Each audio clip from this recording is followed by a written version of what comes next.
Hello friends, and thank you for visiting Broken BJJ. This is my very first video on YouTube, and to be quite honest with you, I'm kind of annoyed at myself for waiting so long to get started.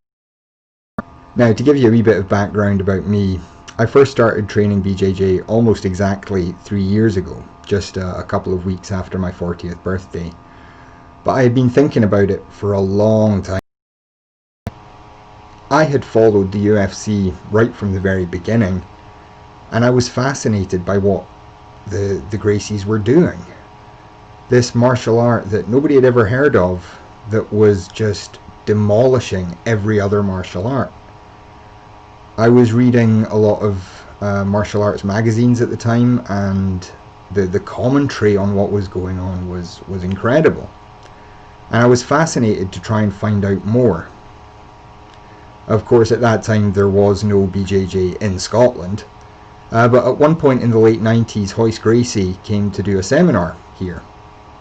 And I thought about going, but at the time I was in university in Aberdeen, and the travel, the money, and all the other things that I worried about were all there, and so I decided not to go.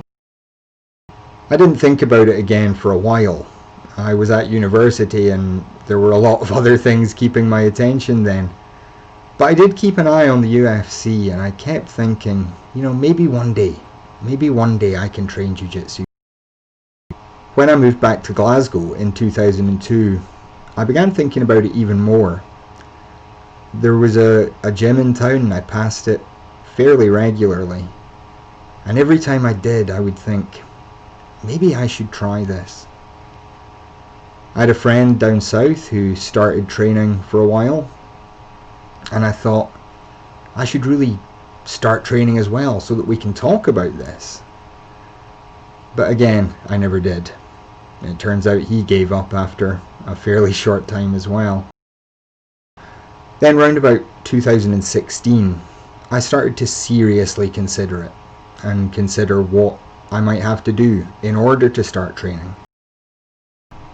And I told myself over and over, I'll get to training eventually, when I'm a bit fitter, maybe when I quit smoking, when my knees get dealt with, when my hips get dealt with, after I have the shoulder surgery. But the reality is that none of those were what was really holding me back. What was holding me back was fear. I made a lot of excuses for myself. Being broke is maybe the only one that has any real legitimacy. It is difficult to start training if you don't have the money for gym fees, and we can talk about that another time. There are ways around that. But I also made lots of other. I've had knee problems since I was a teenager, if not before. My knees don't straighten properly, so I have some wear and tear in the joint. I have problems with the tendons, and I have very weak muscles in my legs because they've never been able to be fully contracted. In turn, that's created some hip problems. I have some arthritis in my hips. I also have some tendon problems that are still being investigated. We don't exactly know what's going on there. Around about 2013, I developed a frozen shoulder. I later developed another one around about 2016. And I also have diabetes, which is not a huge barrier, and I will definitely talk about that in another video. But it was something else that kind of hung over my head. I told myself that I would start training once I got myself a little bit fitter, once I had quit smoking, once I'd got the various broken bits of me fixed. I worried a lot that I would get hurt, or more hurt than I already was. And I worried that people in the gym wouldn't want to deal with somebody like me, somebody who was a bit older than the average, and somebody who had a lot of bits of him that needed to be protected. I worried that people wouldn't want to be around somebody who couldn't train at the level. I made all of these excuses, but to be quite honest, I think the real problem was fear. I didn't know if I could be any good at Jiu Jitsu, and I was afraid to try, in case I found out that I couldn't do much. Once I finally did get started though, I realised what a mistake I had made. Waiting to get fit first was a stupid idea, because just by rolling, I've got fitter than I've been maybe ever before. Worrying about not fitting in at the gym was a big mistake, because everyone in the gym has been nothing but friendly and supportive. Everybody understands what it's like to come in on day one. There are some older guys there who have been really helpful to me, and everybody there has had injuries of their own, so they know how important it is to protect each other's bodies so that we all can keep training. And worrying about what I couldn't do was maybe the biggest mistake of all, because what I've learned more than anything else since I started training is just how much I can do despite all the physical problems. I even tore my meniscus at training, and so I've had surgery on that and surgery on both shoulders since I started training, and all I could think about was, how quickly can I get back to training? There was never any thought that those might stop me. And in a lot of ways, starting this YouTube channel is very similar. I had the idea of creating a YouTube channel to talk about BJJ for people who have some physical difficulties or people who are a bit older than average, because I could see that there was a gap in the market there. I had looked on YouTube for help and advice to get me motivated, to help me know what to prepare for, and I couldn't find much. So as far back as 2015, 2016, I knew that I could make this channel and that I should make this channel. But again, I made a lot of excuses. I didn't have a good webcam. I didn't know how to edit. I didn't know about lighting. I didn't know about how to work the YouTube algorithm. I didn't know how to promote a channel. And so now, 3 years into my training, I'm only just getting around to starting work on something that I wanted to do right alongside my training all along.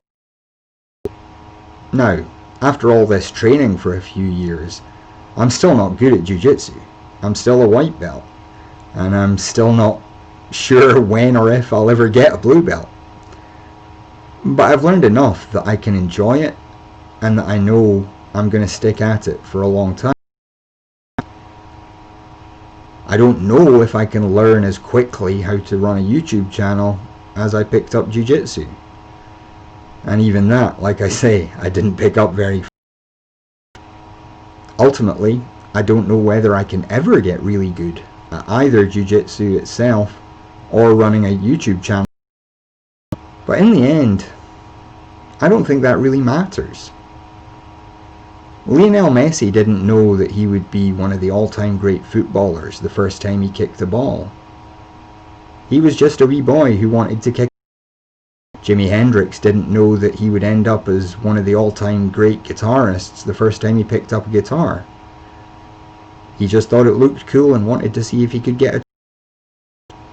But they practiced, and they worked, and they learned, and eventually they became great. Now, I don't think I'll ever become one of the all-time greats, either in YouTube or in Jiu Jitsu.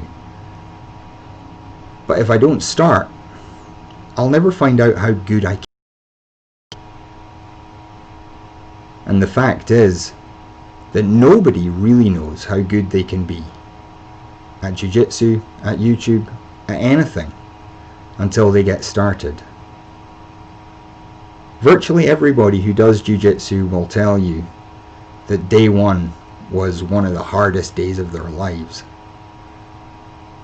Even people with backgrounds in wrestling or judo, once they get on a jiu-jitsu mat, they find out that those different rules make a big, big difference. And also, most of the people who do jiu-jitsu wish they had started sooner. I think the point I'm trying to make is that whether it's jiu-jitsu or a YouTube channel or anything else, If there's something that you want to do, then you won't know what you can or can't do until you just get started. The great Joel Salatin, someone who I have a huge amount of respect for, always says that if something is worth doing, then it's worth doing badly at first. He says that one of the great mistakes we make as people is to say, if something's worth doing, it's worth doing well. The example he uses is of a baby clambering up onto the furniture, pulling themselves up to their feet for the first time, and then falling back down on their bum. We don't say to that baby, "Ha, you can't even stand up, you're never going to be able to walk, you might as well not try." Of course we don't. We say, "Hey, well done, kid. You made it up to your feet, that's amazing." We encourage them. We give them hope that they, and we know that it is only a first step. We give babies that leeway to learn, to fall, to get back up, and we keep encouraging. But as we get into our teens and definitely into our adulthood, we start telling ourselves that we shouldn't try new things because we might not be good enough. There are only a very few, very special people who become experts at anything in a very short space of time. The rest of us have to study, learn, practice, work hard to get to the level that we want to. God knows I've made a ton of mistakes at training, and I'm sure I'll make a ton of mistakes with my YouTube channel too. But that's okay, because it's through mistakes that we learn how to get better. Too often I think we spend ages waiting for some perfect moment to come along for us to do whatever it is we want. But what I've learned is that there is no perfect moment coming. So the only perfect moment to do something is right now. So, this has been day one for me of YouTube. It's probably about as bad as my BJJ was 3 years ago. But that's okay. I don't know everything yet, and that's fine. I will learn how the YouTube algorithm works. I'll have to. I'll look at my analytics and I'll see how things. I'll learn how to promote the channel. I'll try different ways and I'll see what works. I'll stick with the things that do and drop the things. And to be quite honest, I'm going to have to learn to edit, because in making this video I've already made dozens of mistakes that I definitely don't want you to see. But I've started, and I'm going to keep going. I'll keep learning, I'll probably keep making mistakes, but as long as I keep showing up and producing videos, I will learn and I will improve. And I really hope that you will join me on that journey. So this has been my first video for YouTube. Thank you very much for watching. I know it's not been the best, but like we said, it doesn't have to be. If you want to encourage me on this journey, then do please like the video and subscribe to the channel. It would be great to know that I've got some people watching and enjoying what I've got to say. And why not leave a comment as well? If you're somebody who already trains, let me know. Did you hesitate before you started? How long did you wait? What was it that held you back? And how big a mistake was it to let that hold you back? And if you're somebody who's still thinking about training, particularly if you're somebody with some kind of disability or some other problem, then let us know in the comments what's holding you back now. Maybe that's something we can talk about in another video. But until then, thank you so much for watching, and I'll see you next time.